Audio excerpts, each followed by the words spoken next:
Bonjour à tous et bienvenue à l'émission Ex-Pastana by Lucas Saint-Julien. Comme vous le savez, c'est la suite en fait de cette émission que vous regardez maintenant.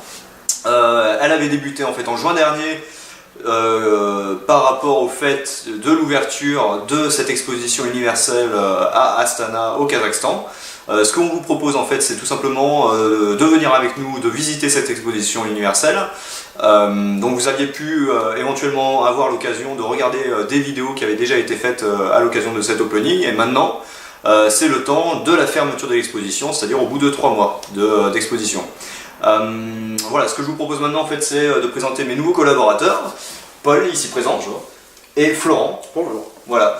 À partir de là, peut-être que Florent, tu pourrais nous en dire un peu plus sur le contexte du projet peut-être. Tout à fait, donc Lucas et Julien ont pu participer à l'ouverture de cette exposition universelle et tous les trois on va tout simplement participer à la clôture de l'événement. Donc pour rappeler un peu le contexte de l'exposition universelle, c'est tout simplement pendant 3 mois, de juin à septembre, 115 pays qui présentent des projets où 5 millions de visiteurs vont pouvoir tout simplement aller regarder et s'intéresser à ça. Donc cette année, la thématique qui avait été retenue, c'est les énergies du futur, qui a été divisée en 3 thèmes. Donc le premier thème, c'est la réduction des émissions de dioxyde de carbone. Ensuite, c'est l'efficacité énergétique et l'énergie pour tous.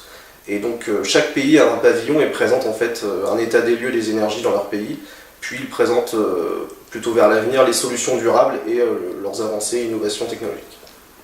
Alors pourquoi ça se passe au Kazakhstan? C'est une question qu'on peut se poser, vu que c'est un pays qui n'est pas très connu en France. La dernière fois quand tu parlais, c'était pour la chapka cette fameuse photo de chapka cette fameuse photo de François Hollande en chapka.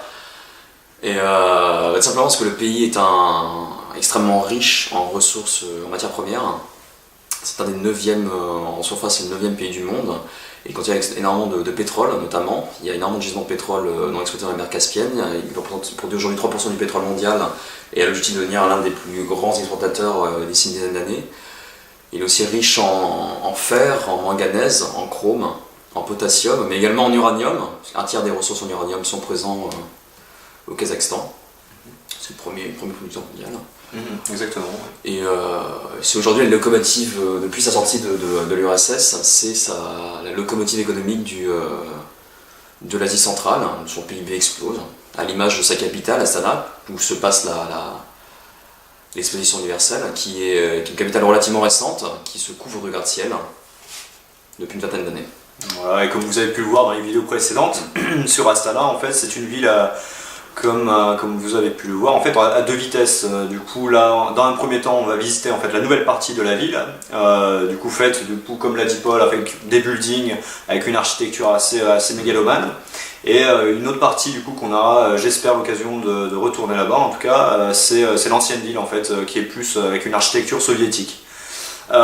Juste quelques mots peut-être, en fait, ça serait de parler, peut-être de faire un bilan au final de cette première partie de cette émission Ex-Pastana, et de dire simplement en fait que 115 pays sont représentés à travers différents pavillons. Dans chaque pavillon, en fait, ce que l'on avait pu voir avec Lucas, c'était une vision très différente d'un pays à l'autre des énergies du futur. C'est-à-dire que par exemple pour l'Ouzbékistan, les énergies du futur, ça se résume au final à la création de barrages, voilà, un projet de création de dizaines de barrages en fait, dans le pays. Pour la France, le pavillon était très concentré en fait, sur les innovations faites par les grandes entreprises françaises et moyennes entreprises aussi, par exemple Total Areva. Pour les États-Unis, donc on aura l'occasion cette fois-ci d'aller voir ce pavillon-là, puisqu'on avait juste entendu parler en fait, de ce pavillon la dernière fois.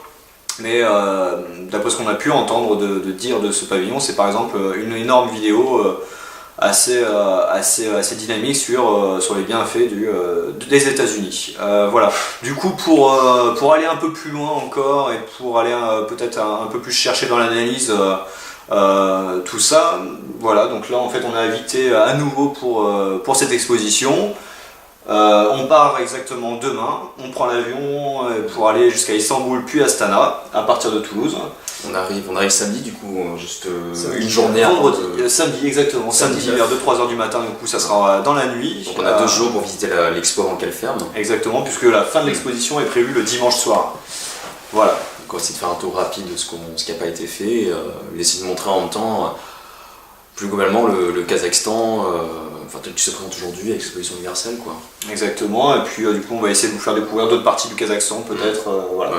Donc on vous dit à très vite pour la deuxième vidéo qui est prévue du coup après notre retour. Voilà, à très vite. À bientôt. Donc,